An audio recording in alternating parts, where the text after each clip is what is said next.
Hello, and welcome to Longwood GradCast, Beyond a Degree. I'm your host and Assistant Dean of the College of Graduate and Professional Studies, Dr. Sarah Tanner Anderson. In this series, we'll dive deep into the stories of Longwood University's graduate and professional studies alumni, students, and faculty who are achieving remarkable success. Whether you're an aspiring graduate student, a proud alum, or simply curious about the extraordinary journeys our Longwood graduates take beyond their degree, this podcast is your backstage pass to the transformative power of education coupled with determination. Get ready to be inspired, motivated, and awed by stories that prove there are no limits to what a Longwood Lancer can achieve. Hello, everyone, and welcome to the first episode of our new podcast, Longwood GradCast Beyond the Degree. I have here with us today Ginny Gills, a dynamic elementary school principal, and also Pamela Stepko, a veteran math educator and interventionist, both with Cumberland County Elementary School in Cumberland County, Virginia. So welcome, Ginny and Pamela. Thank you. Thank you. Thank you for having us. We're so delighted to have you here today. And to kick things off, could you both just share a little bit about yourselves, about your journey from being Longwood students, both undergrad and graduate, to where you are in your educational careers today? Sure. Pamela, you want to go first? So this is my 16th year in public education. In 2007, I received my undergraduate degree from Longwood in liberal studies. And then in 2016, I went back and received my master's degree in educational leadership. So throughout my time in education, I have taught pre-K, second grade, third grade. I have served as an assistant principal for Cumberland Elementary School, and I currently am a math interventionist here at the elementary school. My journey from Longwood is slightly different. I am very proud to say I started when I was 3 years old doing a pre-kindergarten program at Longwood on the campus in the corner building. And then I had the pleasure to be part of a lab school that was from grades kindergarten through 7th grade. I returned to Longwood after high school, where I graduated in 1989 with a Spanish degree. And actually, rather than student teaching in the spring, I had an opportunity to be one of the first students to do a study abroad in Venezuela. So I took that opportunity. I graduated in May, returned to Longwood for the fall in order to complete my student teaching experience. And I just couldn't quite get enough of Longwood. So I did return in 2004 and I completed a literacy and culture degree in 2005. After that, or during that time, I was teaching. I began teaching in 1990 at Cumberland County High School. And in 1992, I went on to Powhatan High School. Basically, I was there for about 20 years, and then I came to Cumberland Elementary School as assistant principal in 2011 and became principal in 2014. So it's been quite a journey, but nonetheless, I'm always taken right back to what I consider my heart, my home, Longwood. Excellent. Thank you both for sharing a little bit about yourselves. And so now we're going to shift gears just a little bit and talk about building school cultures. Ginny, as the principal of Cumberland Elementary School, you have played a pivotal role in shaping your school's culture. How has your Longwood experience as a student and an alum influenced the culture you've created in your school? That is a great question. I always reflect on the feeling that I had as a Longwood student, the feeling that I had really, as I shared early on in the days of being at the campus school, and that family feel. When I think back at my time at Longwood, no other way of describing Longwood more than family comes to mind. As a principal, I knew that was a place that I wanted also for our students and for our staff and for their caregivers. So just the importance placing relationships first, I learned that firsthand while I was at Longwood. And I just continued that work of people first, people before paper. I love that idea, people before paper. And it's such an important way to build school culture by recognizing that you're all part of a family and a community. In that spirit of family and community and building a network, Longwood has a pretty strong Alumni Network, for which both of you are participants in our Longwood Alumni family. Could you tell me a little bit about the value in hiring Longwood alumni and how that then contributes to the success of your school?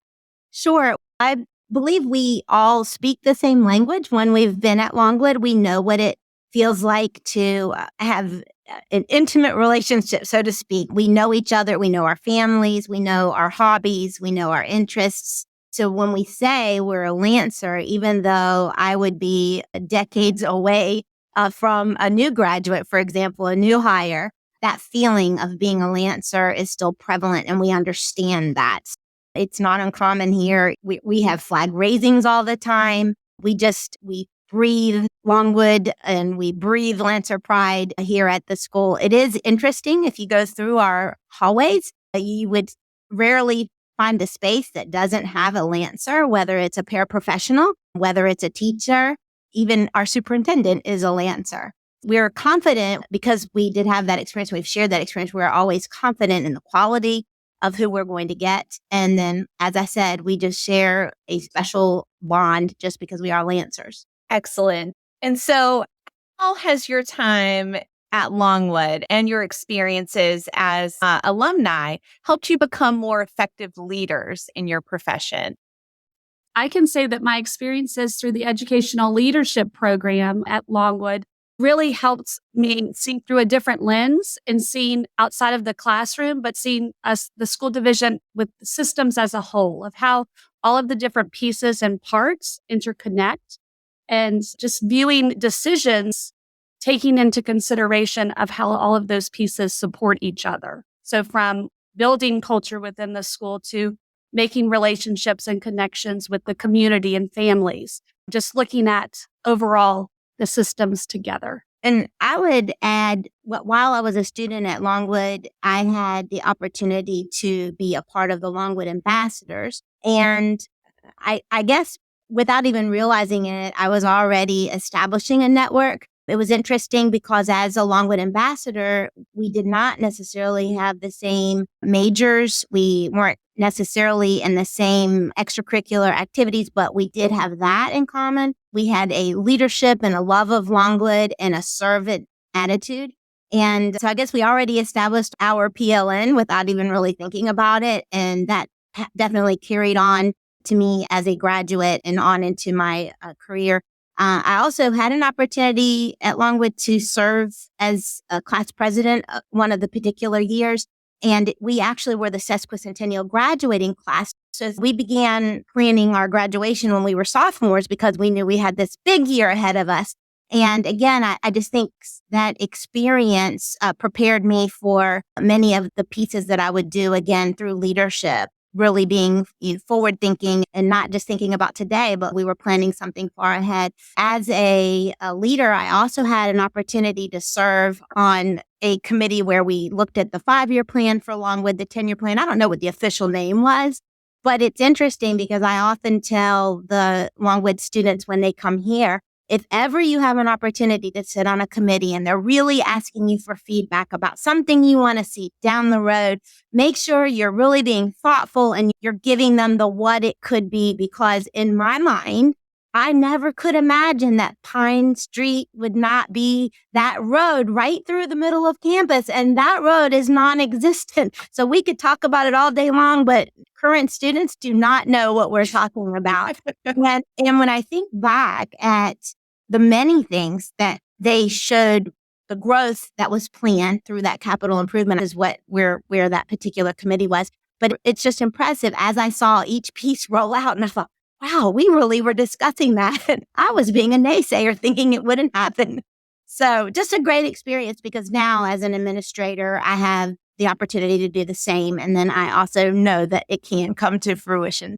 I think that in your own service, you have both demonstrated significant citizen leadership out in the field. And Pamela, I want to just take a moment and say congratulations on winning the Milken Award. You all are award-winning leaders among us today. So can you tell us a little bit about the award itself and then maybe how Longwood has played a part in your successes? Thank you. So I received the Milken Educator Award last December.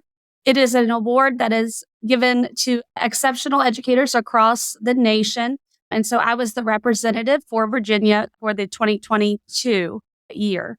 So my experiences through Longwood have really supported me within the classroom of giving me those opportunities to be in the field prior to taking on my own classroom. So Longwood has really impacted my career in education from the opportunities that they provided when I was receiving my degrees, of giving the experiences within the field to go out and really be on the ground learning through practicums, the partnership, student teaching opportunities, and then within the internship opportunities through the administration and supervision program. I want to share a story about that day because it was one of the greatest days ever for sure.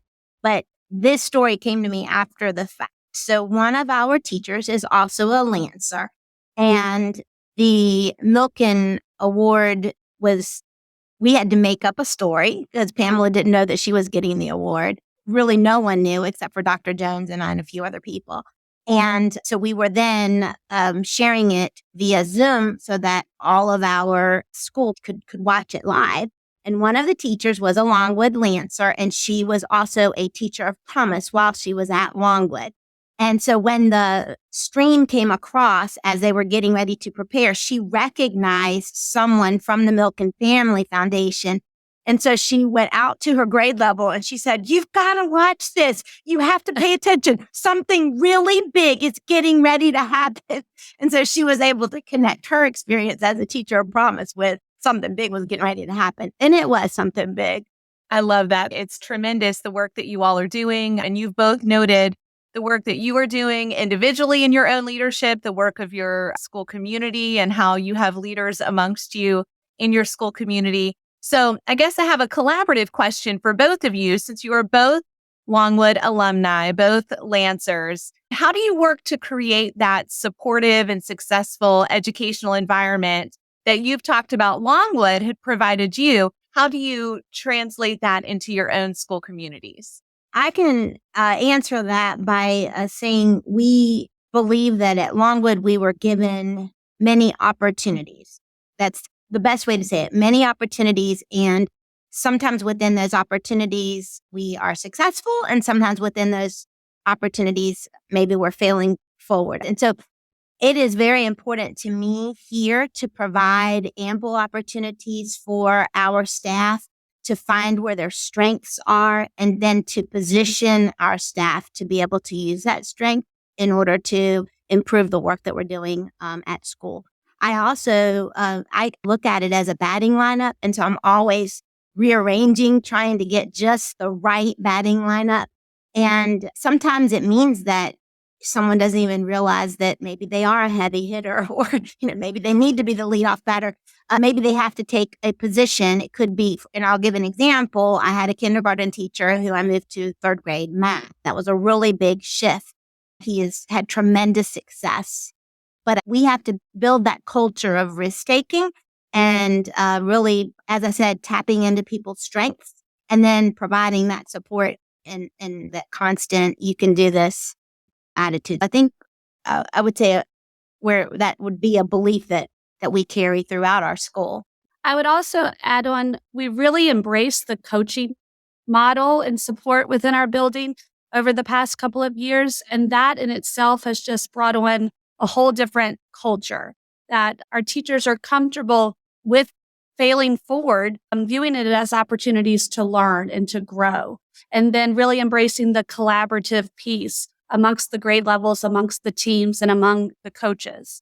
Also, through our VTSS works, our Virginia Tiered Systems of Supports, and implementing a multi-tiered system model, this model has really cultivated our school into a supportive model for academics, behavior, social emotional learning, good practices for attendance, best practices for behaviors. So within having that solid structure within our school, it's really helped that we are on a restorative practice mindset in everything that we do, led by data, led by best practices, conversations to move us forward into the right direction very solution driven. Another piece just to add on is, for me, I carry the title of principal, but I definitely appreciate ideas. I want staff, as we use the word risk takers, I want something new, something innovative. We like to try all types of things, and that really is what we want this building to be. And really not just the building. We want to spread that belief throughout our campus. And I think we do a pretty good job of doing that. And even when Pamela served as assistant principal with me for a couple of years, she came with lots of great ideas. They came from her. And then I just said, yes, sure, green light. She always gave the green light. And she gives the green light to all of our teachers. We just tell them to ask. Just ask. And you're most likely the answer is going to be yes. Especially if it doesn't cost any money. And support the students. Support the students. That's Yes. right. No, that's outstanding. I love that. And I love that community that you've built. You mentioned something about risk taking and failing forward and feeling safe to do that and supported in a way that you can step out on a limb a bit and try new things. So I think that's fantastic. So I guess related, because you've talked about different initiatives you all have been working on, different ways that your community has been built and crafted and supported these many years. What are some of the current challenges that you all are facing in education that you believe Longwood particularly equipped you well to handle or to manage? What's probably a priority for me as an administrator, it goes to the recruitment and the retention. And so if I go back to Longwood as a place where relationships were a priority, people were first. And really, I have taken that model. I've taken many models that I have gotten from Longwood, but it all comes right back to building that relationship and being a place where people want to be. I always feel like if I can get someone in the door, I don't have to do any work because our students and our staff really sell it. But there is no question, if you speak to administrators, not only in Virginia, but across the nation, recruitment and retention would be a top priority. The shortage is real. And one more reason why we really embrace our relationship with Longwood. I would say, again, relationships with our students, social emotional learning, with Longwood being right here within Central Virginia and the schools that the students are going out into the field, most of them are experiencing part of the model of VTSS or multi-tiered systems of supports. So through having that, they're more equipped to have a toolbox to really support them with building relationships, how to implement restorative practices within the classroom, and how to look at data and utilize those pieces to guide their instruction. Wonderful. I appreciate your perspectives, not just as the amazing educators and leaders you are, but as Longwood graduates. And since we are here, what advice might you share with someone who might be considering Longwood and entering the field of education? What little nugget of wisdom might you share with a prospective student? When you come into education, you have an idea or a belief system that has been molded by the experience that you've had as a student. And the great thing is that Longwood does provide a variety of experiences in different settings. So I think that's a wonderful piece, and the students definitely come in prepared for that. But we also have our experience as a student, whatever that experience was. Most educators probably had a positive experience with school that made them want to go into education, or there's something else that's that driving piece. And that is pretty powerful. But sometimes we need to take that experience, and we need to also just remember that everyone's experience hasn't been the same coming into school. So we may have found school to be an exciting place, a welcoming place, a place that we fit in. Let's just make that assumption. So listening, being a good listener, finding other educators who have experience, but who are still moving forward. They're being innovative. They are putting children first. They're putting student needs first, finding educators who are challenging you to be your best self and maybe even better than you think that you could be. I think that is so huge. It's easy to find a place where maybe you feel comfortable, and it would be easy to just stay stagnant. But what you want is you want to find those educators that are making a difference. You want to get in their classrooms. I think that's so important. We don't have an opportunity enough. So who is getting the results, right? Who's getting the result? And go in and see what is it that they are doing. Ask them what they're doing. And that's really huge.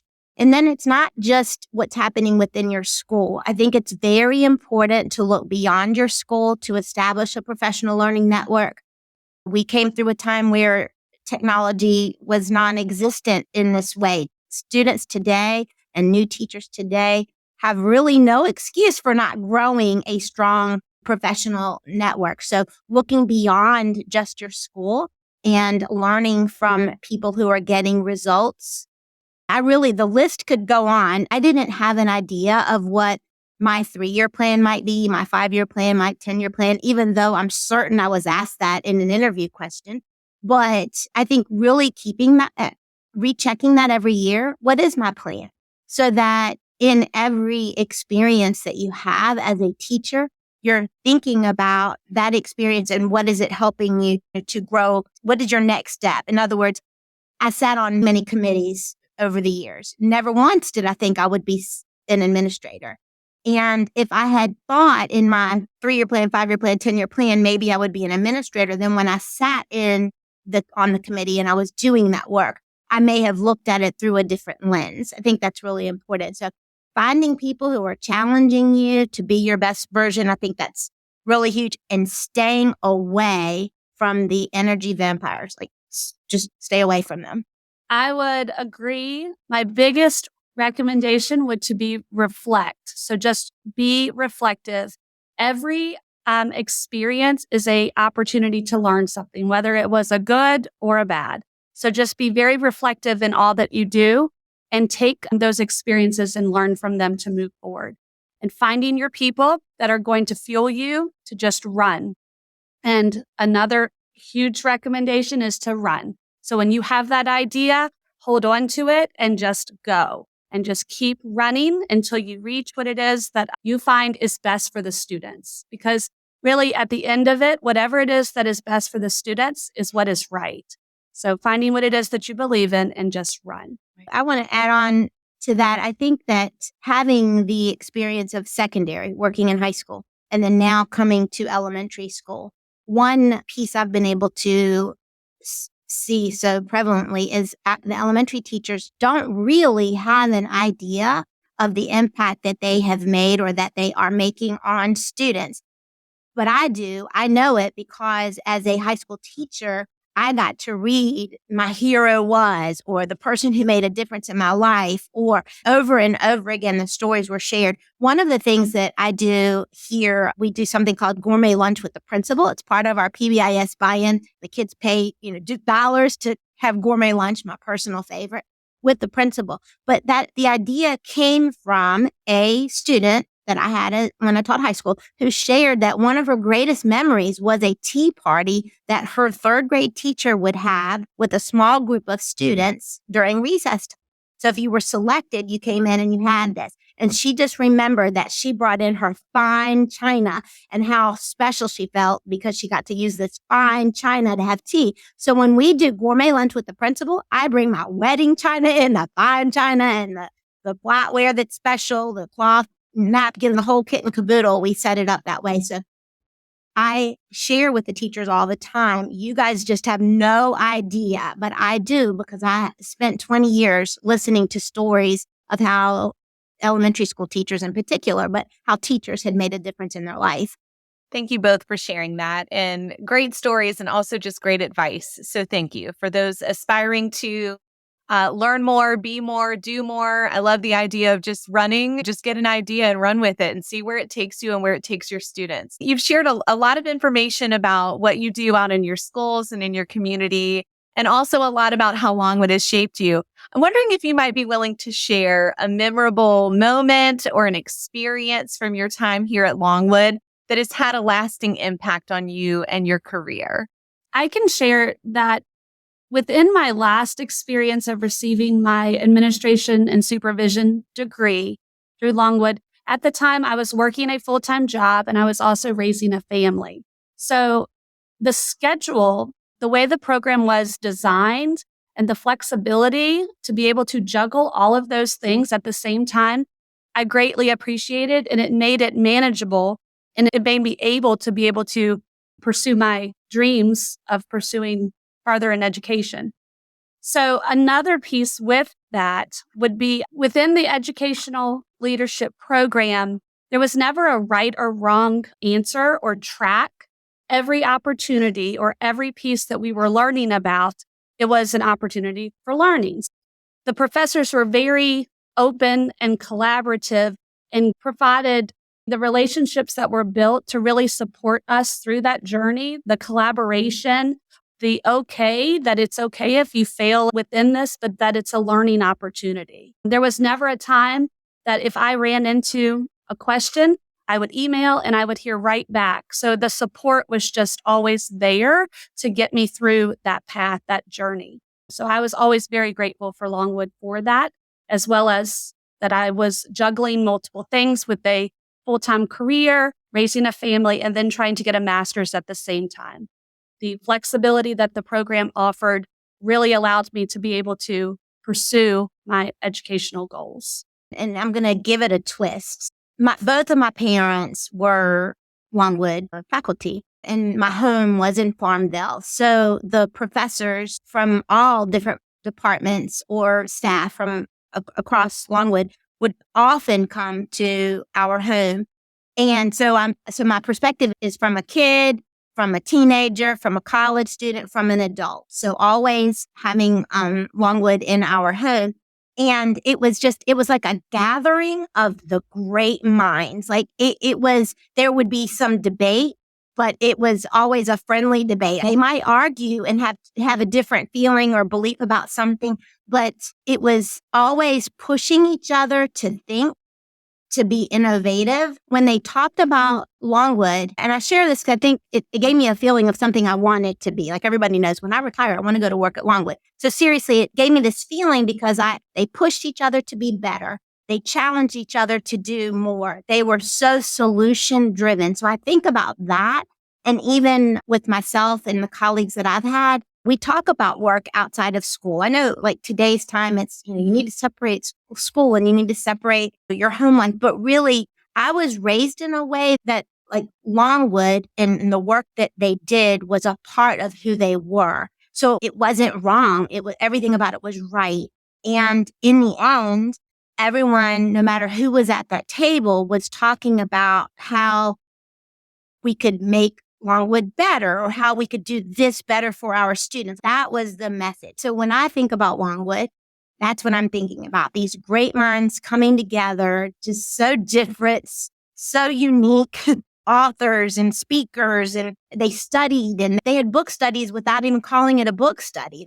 It was just pretty impressive.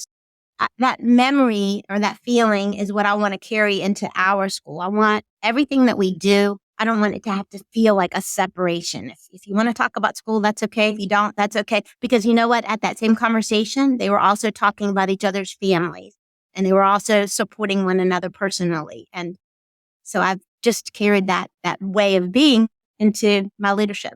That is wonderful, Ginny and Pamela, both. Thank you very much for sharing how Longwood has translated into your lives over these past many years and the impact that it has and the memories have had on who you've become. To wrap up our first podcast episode, I just want to ask you all if you have any final thoughts or messages that you'd like to share with our fabulous audience, especially those who might be prospective students or prospective educators. What would you like to share? I would say just if you're thinking about pursuing a master's degree and you are full-time working and you have a family, just know that it is possible to just jump in. And there were many years that I was hesitant and saying, oh, this is going to be difficult. There's no way I can juggle all of these things and still be a great teacher in the classroom for my students and then still bring everything I need to bring at home. But there was one day that I just said, I'm doing it. And I just jumped in. And once you're in there, you just start swimming and you just keep swimming. Take the risk and you'll have Longwood there to support you. And you'll have your career, your family within your career and at home to support you as well. So just take the risk and dive in. And I'm going to agree. So I'll add another perspective. So as a mom, if somebody's wondering, is this a safe place to be? Absolutely. So when I think of Longwood, I never felt unsafe. And to this day, I wouldn't feel unsafe. It's a great place. It's small enough where you are going to have a voice, but it's large enough that you can have multiple experiences. It's not just a one way. Everyone has a place. So there is a place for every person. If you are, I would say the same way that I feel about this school, if I can get someone through the doors to come for a visit, then the students and the staff are going to sell it. I would say the same. If you're not sure about Longwood, I would go for a visit and I would speak to the students and I would speak to the staff. And I think that it would seal the deal. And you can always come here if you want to. If you need some more Longwood love, you'll have plenty in Cumberland schools. Thank you so much, ladies, for joining us for this episode. Again, just want to say thank you to Ginny Gills and Pamela Stepko for your time and for sharing your talents and your expertise with us today. And we look forward to seeing you next time. Thank you. And we would love for you to follow us on social media so that we can help you, and I'm saying you as in the audience, build your professional learning network. So please find us on Twitter and find us on Facebook. We would love to share and connect and support. Thank you for joining us for another episode of Longwood GradCast Beyond the Degree. We hope these stories have sparked motivation and empowerment, shining a spotlight on the incredible potential within Longwood's graduate and professional studies community. Leadership is in our blood. Is it in yours? We're here to support your educational journey and career aspirations. To explore our graduate programs and professional endorsement, head over to our website at longwood.edu/grad programs.